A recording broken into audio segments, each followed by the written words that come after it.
नमस्कार सभी को, एक बार फिर से स्वागत है एक और नए एपिसोड में।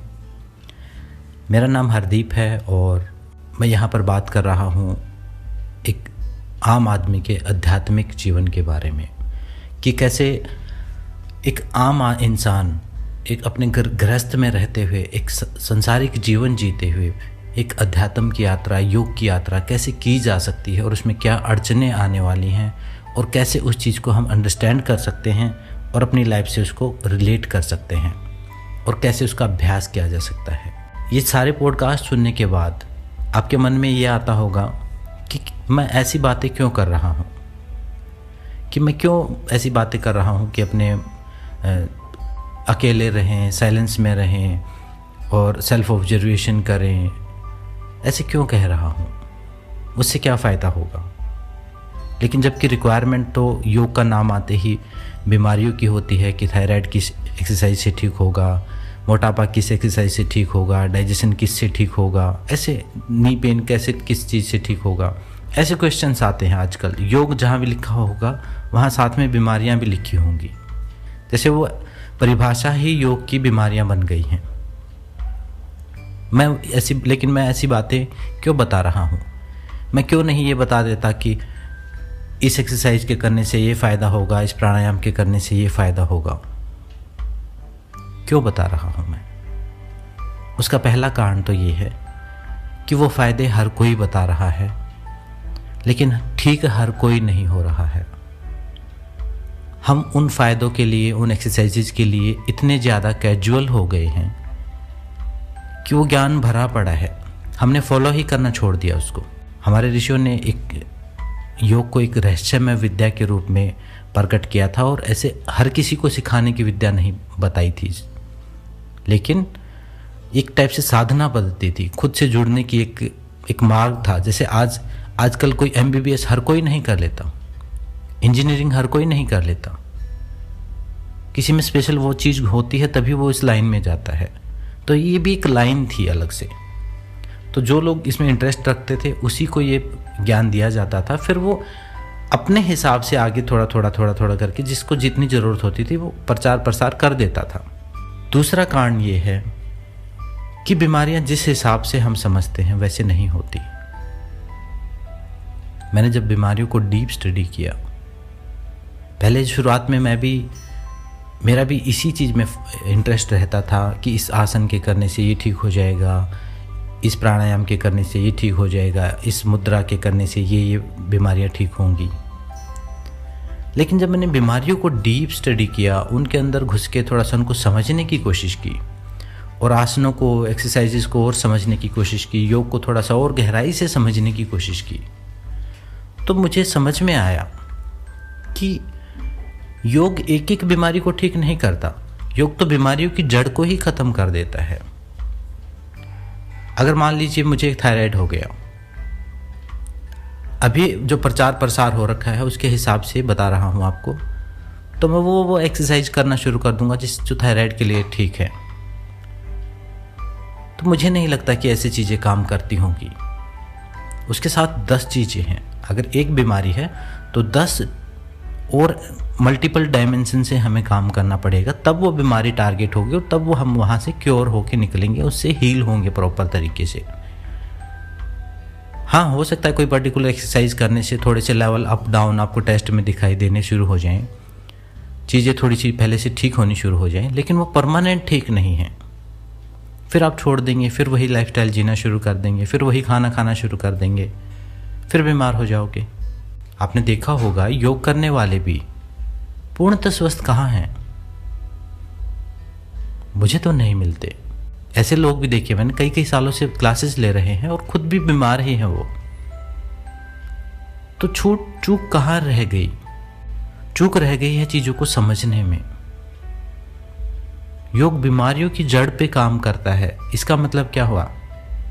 इसका मतलब ये है कि योग को सिर्फ एक्सरसाइज ना समझ के उसके और हायर डायमेंशंस को समझना पड़ेगा और उनके स्तर पर काम करना पड़ेगा, तब जाके हमें वो पूरा फ़ायदा मिलेगा। तो हायर डायमेंशंस से मतलब क्या है मेरा मतलब है कि आपके शरीर पर जो बीमारी रिफ्लेक्ट हो रही है वो सिर्फ शरीर में नहीं है, वो आपके मन में है, वो आपकी साइकोलॉजी में भी है। अभी मैं कुछ बीमारियों के उदाहरण भी देने वाला हूँ कि कैसे कैसे चीज़ें काम करती हैं।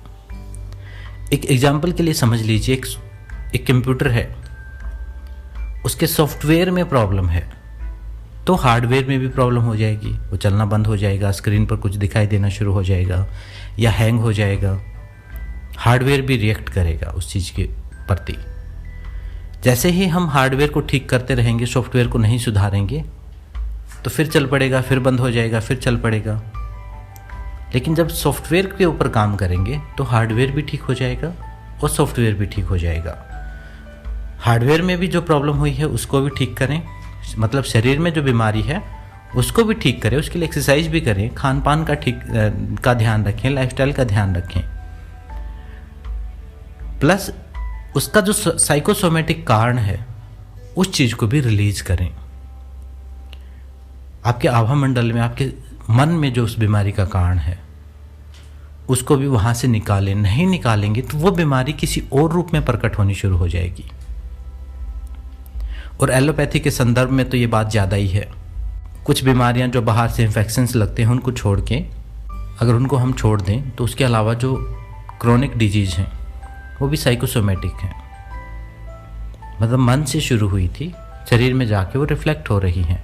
हम इलाज शरीर का कर रहे हैं, मतलब एक बीमारी का एक पेड़ बन गया, उस पेड़ की टहनियाँ हम हर साल काट देते हैं, हर 6 महीने में काट देते हैं, फिर उग जाती हैं वो, फिर किसी और रूप में उग जाती हैं, फिर किसी और दिशा में उग जाती हैं वो, तो हम पूर्णतः स्वस्थ नहीं हो पाते। फिर हमें लगता है कि हमारा शरीर ही बीमार रहने में इंटरेस्टेड है, या हमारी किस्मत में यही लिखा हुआ है, या फिर हमें लगता है कि भगवान कोई ऊपर बैठा हुआ है कंप्यूटर लेके और वो हमें बीमार कर रहा है बटन दबा दबा के, कि चलो इसको बीमार करते हैं, चलो इसको माइग्रेन कर देते हैं, चलो इसकी लाइफ में कुछ उथल पुथल कर देते हैं। ऐसा नहीं है। छोटी से छोटी हमारे जीवन में घटने वाली घटना के जिम्मेदार हम खुद हैं। परमात्मा अगर कहीं इंटरफेयर करता, वो जो शक्ति है, वो जो सोर्स है, अगर वो कहीं इंटरफेयर करता तो इतने मर्डर नहीं होते, इतना अपराध नहीं बढ़ता, इतना आतंकवाद नहीं फैलता, इतने बम नहीं फूटते, इतने विश्व युद्ध नहीं होते। ये जो हर रोज नई नई लड़ाई, अब जैसे कोरोना को जैविक युद्ध कह रहे हैं लोग, ये चीजें नहीं होती। फिर परमात्मा ने हमें एक जीवन प्रदान किया है, एक ऊर्जा प्रदान की है, एक अवसर दिया है, एक शरीर दिया है, बुद्धि दी है, 2 आंखें दी हैं, सुनने के लिए कान दिए हैं, हमारे इमोशंस दिए हैं, इतने एलिमेंट हमें दे दिए। अब इस गेम, ऐसा समझ लीजिए कि गेम में उतार दिया है। अब हमें इस जीवन को आप एक गेम की तरह समझें, जैसे वीडियो गेम में बच्चे खेलते हैं। अब इस गेम की स्टेजेज आएंगी अलग अलग, एक स्टेज पार होगी तो अगली जो स्टेज है वो उससे डिफ़िकल्ट होगी, जबकि पहली स्टेज भी हमें डिफ़िकल्ट ही लग रही थी। जैसे जब हम छोटे बच्चे थे तो हमें पहली दूसरी क्लास पास करना ही मुश्किल लग रहा था। छोटी क्लासेस में ऐसा लगता था कि हमें ही सबसे ज़्यादा स्ट्रेस है, फिर पता चला कि आगे की क्लासेस में और ज़्यादा है, फिर स्टेजेस बड़ी होती चली गई, फिर हमें लगा कि स्टूडेंट लाइफ में ही ज़्यादा है, फिर पता चला कि कॉलेज में और भी झंझट हैं, यूनिवर्सिटी में और ज़्यादा है, फिर हमें लगा कि पढ़ाई ख़त्म हो जाएगी, फिर एक जॉब मिल जाएगी, फिर हम सिक्योर हो जाएंगे। जॉब भी मिली तो पता चला जॉब में तो कुछ और ही है जो स्कूल में पढ़ाया नहीं गया। फिर जॉब मिल गई तो फिर हमें लगता कि कोई शादी हो जाएगी, बच्चे हो जाएंगे, फिर हमें पता चलता कि और नए नए चैलेंजेस, ये और बड़ी स्टेज है। तो ऐसा समझ लीजिए एक वीडियो गेम का पार्ट हम परमात्मा ने बना दिए हैं, एक अवसर दे दिया है। अब यहाँ पर स्मार्टली हमें जीतना पड़ेगा। यहाँ हमें सब कुछ मैनेज करना है खुद, अपने इन इंस्ट्रूमेंट्स का, इन पावर्स का यूज करके। और योग जो विद्या है इन पावर्स को बढ़ाने का एक तरीका है। जैसे कि कोई किसी पर्टिकुलर स्टेज में आपने बड़ी स्मार्टली कोई पावर हासिल कर ली, कोई नई पावर मिल गई आपको, जिससे वो स्टेज पार करने में एक मदद मिली आपको। तो योग को आप ऐसे समझ सकते हैं। सिर्फ शरीर की बात होती तो साइंस ने खोल दिया सारा शरीर, छोटे से छोटा जीव जंतु काट के, बड़े से बड़ा जीव जंतु काट के, उसके पुर्जे अलग करके लैब में सजा रखे और रिसर्च कर दिए हजारों, नहीं समझ में आया वो, क्योंकि सिर्फ शरीर नहीं है। योग तो शरीर को सिर्फ 10% कहता है, 75% कहता है मनोमय कोश, मन है, मन का विस्तार है हम, और उसी मन में पैदा हुई बीमारियां शरीर में रिफ्लेक्ट होती हैं, और वही रिफ्लेक्ट हुई बीमारियां हम दवाइयों से ठीक करने की कोशिश करते हैं। दवाइयों से भी करो, बाहर से भी करनी है, एक्सरसाइज भी करनी है, दवाइयाँ भी लेनी है, मल्टीपल डायरेक्शन से काम करना पड़ेगा, क्योंकि एक चीज़ से वो नहीं हुई है। लेकिन साथ में अपने मन पर भी काम करना पड़ेगा अगर उससे परमानेंट छुटकारा पाना है तो। उदाहरण के लिए हम समझे कि अगर किसी की आई साइट वीक है, आंखें कमजोर हैं, उसको दूर का दिखाई नहीं देता, तो हमें लगेगा कि विटामिन्स की कमी हो गई, कोई सब्जियां नहीं खाता होगा, डेफिशिएंसी हो गई। वो भी एक कारण है, होती है उस वजह से भी, लेकिन ज़रूरी नहीं है वही कारण हो। अगर चीज़ें बार बार ख़राब हो रही हैं और आप खाना भी सही खा रहे हैं, प्रॉपर हेल्दी डाइट ले रहे हैं, और फिर आपकी आंखें कमज़ोर हो गई हैं, तो आप ये समझ लीजिए कि आपका विजन कमज़ोर होना, आंखें कमज़ोर होना, विजन कमज़ोर होना, मतलब आपके जीवन का कोई उद्देश्य नहीं है। आप कुछ आगे अपने बारे में देख नहीं पा रहे हैं, अपने मन में आप खुद के बारे में खुद को कहीं रख नहीं पा रहे हैं। आपका जो जीवन है एक बिना किसी विजन के आप जी रहे हैं, मानसिक तौर पर कोई उद्देश्य नहीं है आपका। तो फिर क्या होता है, सॉफ्टवेयर में कोई विजन नहीं है तो हार्डवेयर का विजन भी वीक होना शुरू हो जाता है। उसके बाद आ जाते हैं गले की बीमारियों के ऊपर, जैसे थायराइड डिजीज हो गई। किसी को थायराइड हो गया तो उसका क्या कारण हुआ? उसका एक तो कारण यह है कि बाहर से वो चीज़ें ठीक नहीं हैं, उसके हार्मोन गड़बड़ हो गई, और हार्मोन का सीधा संबंध किस चीज़ से है? मन से। और योग थायराइड को गले के चक्कर से जोड़ता है, विशुद्धि चक्र। विशुद्धि चक्र किस चीज़ का? अभिव्यक्ति का। और थायराइड लेडीज में होता है ज़्यादातर। क्यों? क्योंकि लेडीज अपने आप को एक्सप्रेस नहीं करती, अभिव्यक्त नहीं करती, दबा के रखी जाती हैं। उनको हमारे समाज में बोलने की आज़ादी नहीं है। और जिसको भी थायराइड है उसका केस आप स्टडी करके देख लीजिए, मैंने तो करके देख रखे हैं बहुत, उनसे पूछ लीजिए, अभिव्यक्ति की आज़ादी नहीं मिलेगी उनको। बहुत कुछ दबाया होगा उन्होंने, कुछ बोलने का मन होगा, नहीं बोला होगा टाइम पर, तो उनको गले से रिलेटेड बीमारियां हो गई, विशुद्धि चक्कर से रिलेटेड बीमारियां हो गई। बाहर से भी मेडिसिन लें, बाहर से भी कोई आयुर्वेदिक ट्रीटमेंट लें, होम्योपैथी ट्रीटमेंट लें, वो मैं मना नहीं करता, लेकिन अभिव्यक्त भी करना शुरू करेंगे तो थायराइड परमानेंट ठीक होना शुरू हो जाएगा। अगर किसी के कान खराब हो गए तो क्या हो सकता है उसको? एक कान तो बाहर है, जो बीमारियां हैं कानों की, कि कोई नर्व प्रेस हो गई, ये हो गया, कोई पर्दा फट गया, 10 चीज़ें हो सकती हैं। लेकिन साइकोसोमेटिक कारण क्या है? साइकोसोमेटिक कारण ये है कि हो सकता है वो इंसान किसी की बात ही ना सुनता हो, कानों का कभी उपयोग ही ना किया हो, लिसनिंग की पावर ही ना हो उसमें, उस स्किल को यूज ही ना किया हो। और लिसनिंग बहुत बड़ी स्किल है, सुनना एक बहुत बड़ा आर्ट है, सबके बस की बात नहीं है। आपको लगता होगा कि अभी भी आप इस बात को भी सुन रहे हैं, नहीं, बहुत कम लोग होंगे जो सुन पा रहे होंगे, उस चीज़ को आत्मसात कर पा रहे होंगे। नहीं तो एक कान से सुनते हैं, दूसरे से निकाल देते हैं, या फिर कान में घुसने ही नहीं देते। हमारे माइंड के ही इतने फिल्टर हैं जो हमारे ब्रेन तक जाने ही नहीं देते उस बात को, उस इंफॉर्मेशन को, उस विचार को, जो कभी क्रांति बन सकता था। किसी की बातें नहीं सुनोगे तो कानों पर असर पड़ना शुरू हो जाएगा।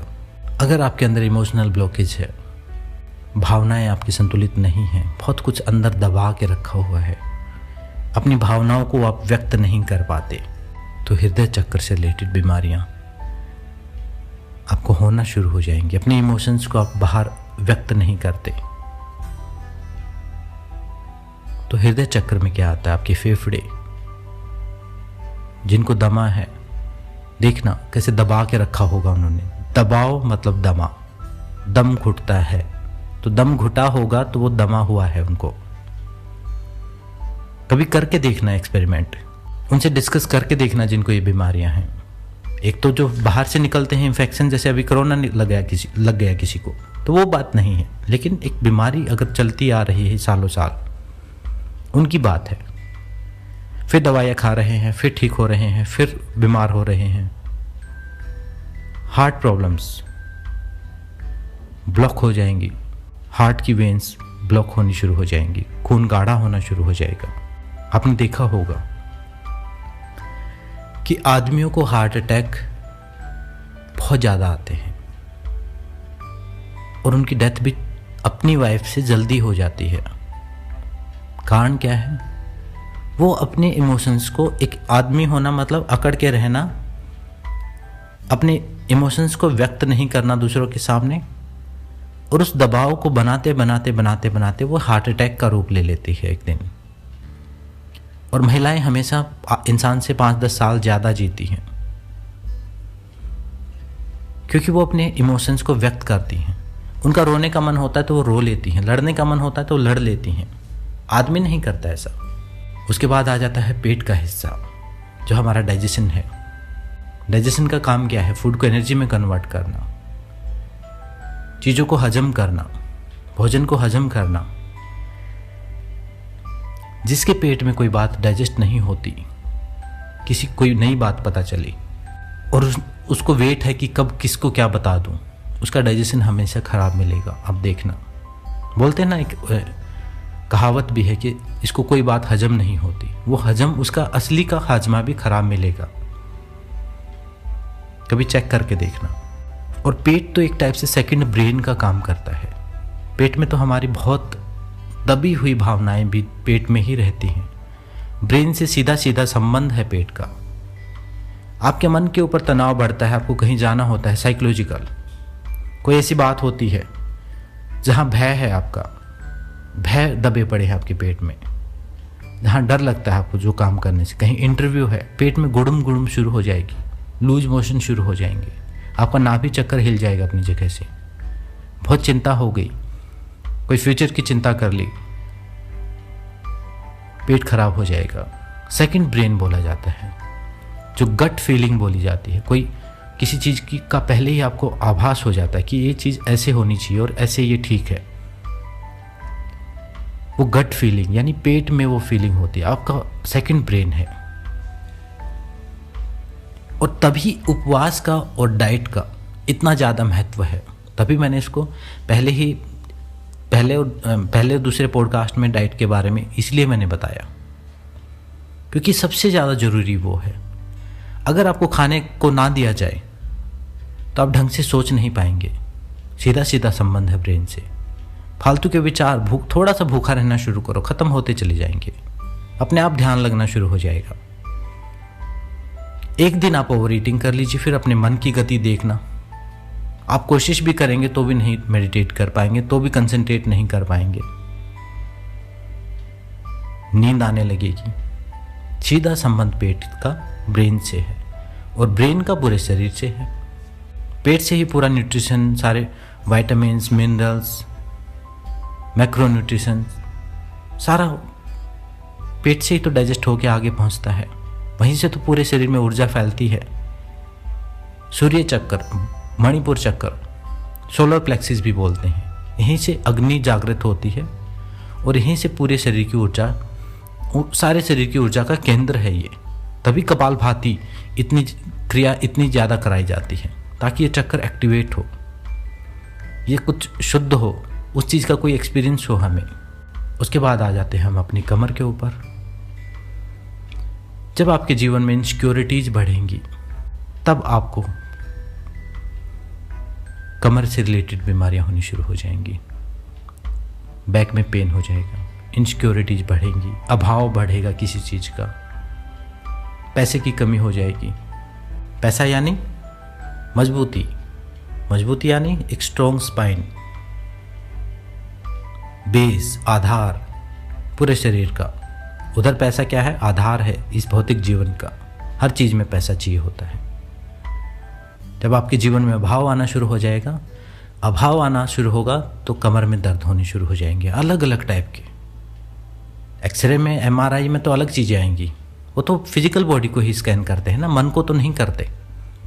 लेकिन जब मन को स्कैन करेंगे हम तो आपको पता चलेगा कि अभाव की फीलिंग में आप जी रहे हैं।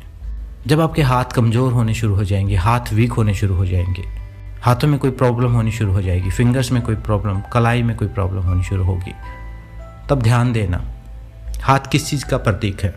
कर्म का प्रतीक है। जब आप कर्म करना छोड़ देते अपना, हाथों में बीमारियां होनी शुरू होंगी। दूसरा क्या काम करते हैं? दूसरों से रिलेट करते हैं हम। जब कोई नया व्यक्ति मिलता है उसे हाथ मिलाते हैं, गले मिलते हैं, हाथों का ही उपयोग करते हैं। दूसरों से कनेक्टिविटी का भी प्रतीक है। जब दूसरों से संबंध मधुर नहीं रह पाते या बहुत लोगों से कट के रहना शुरू कर देते हैं हम, तो हाथों से रिलेटेड बीमारियां होनी शुरू हो जाती हैं हमें, हाथ कमज़ोर पड़ जाते हैं। उसके बाद आ जाते हैं स्वादिष्ठान चक्र, नाभि से नीचे का रिप्रोडक्टिव एरिया। प्रोडक्शन क्या? स्वादिष्ठान चक्र क्रिएटिविटी का प्रतीक है। जीवन में हम जो भी प्रोडक्ट बनाते हैं, कुछ भी प्रोडक्टिव करते हैं, वो इसी चक्कर से संबंधित है। चाहे वो बच्चे पैदा करना हो, चाहे जीवन में जितनी भी क्रिएटिविटी है, सृजन है, वो सब स्वादिष्ठान चक्कर से संबंधित है। काम का केंद्र है हमारा, यहीं से पूरी सृष्टि का जन्म हुआ है। जीवन में जितनी भी सुंदरता है वो सब काम की वजह से है। एक फूल खिलता है, हमें सुंदर लगता है, वो काम की वजह से है।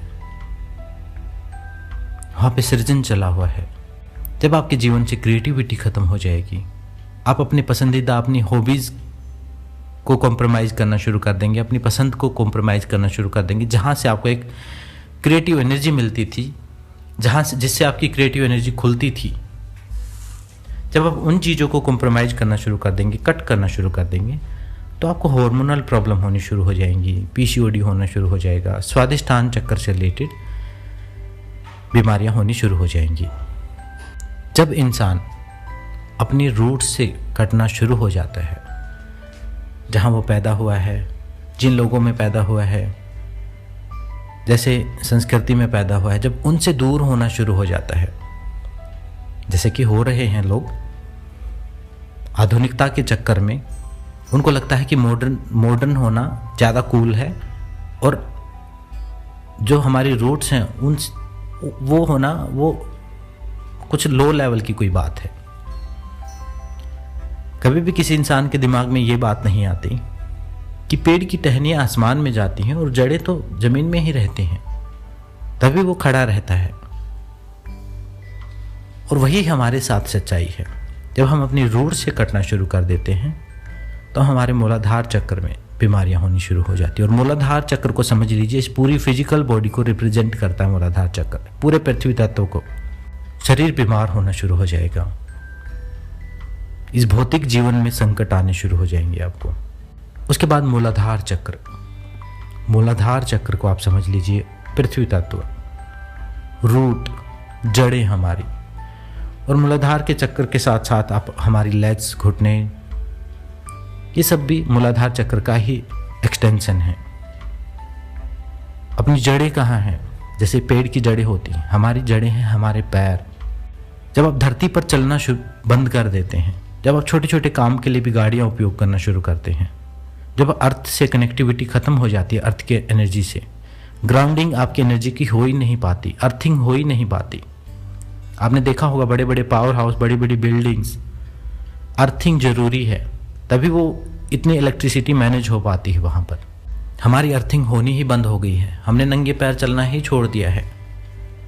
ऊपर से फिर रहते भी गाड़ियों में ही हैं, ऊपर से रहते भी हम इतने ऊपर फ्लोर्स पे हैं, तो अर्थ के साथ जो ग्राउंडिंग है वो कम हो गई है, जिसकी वजह से knee pain, joint pain, leg से रिलेटेड बीमारियां हो गई, पैर पतले पतले हो गए, देखना लोगों के, क्योंकि रूट्स वीक हैं। जो जिम में भी जाते हैं वो भी अपने अपर बॉडी को ही फिट करने पे लगे रहते हैं, पैर उनके भी पतले पतले ही रहेंगे। जो दिखावे के लिए जिम करते हैं उनकी बात है, जो एथलीट हैं, रियल में जो कसरत करते हैं, वो तो प्रॉपर हर चीज़ को सिस्टम से ट्रेन करते हैं।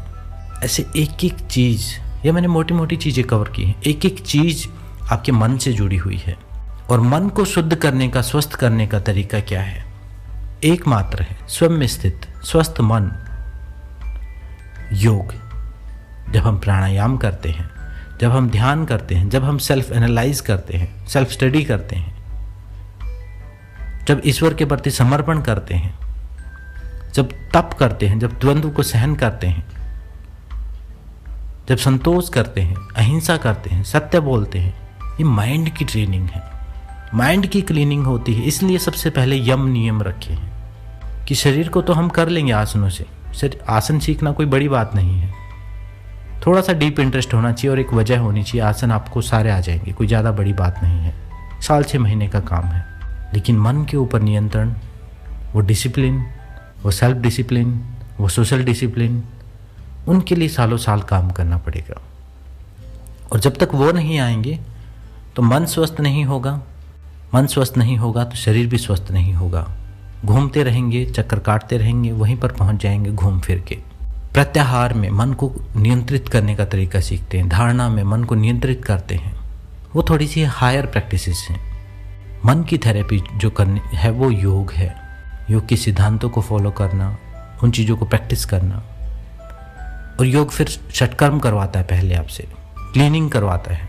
जब आप वॉमिटिंग करते हैं, जब आप कुंजल करते हैं, तो सिर्फ आप स्टमक को साफ नहीं कर रहे होते हैं, तब आप अपने नेगेटिव इमोशंस को भी निकाल रहे होते हैं। जब माइग्रेन आपको होता है तो वॉमिटिंग क्यों आ जाती है? क्या पेट खराब हो जाता है? नहीं, बहुत कुछ ओवरलोड हो गया होता है अंदर मन में, वो माइग्रेन के रूप में रिफ्लेक्ट हो रहा होता है। और नेचुरोपैथी कहती है बीमारियां तो हमारी दोस्त हैं, बीमारियां तो लैंग्वेज हैं शरीर की। शरीर कुछ कहना चाह रहा है, आप मुंह के ऊपर टेप लगा रहे हैं बीमारी को रोक के।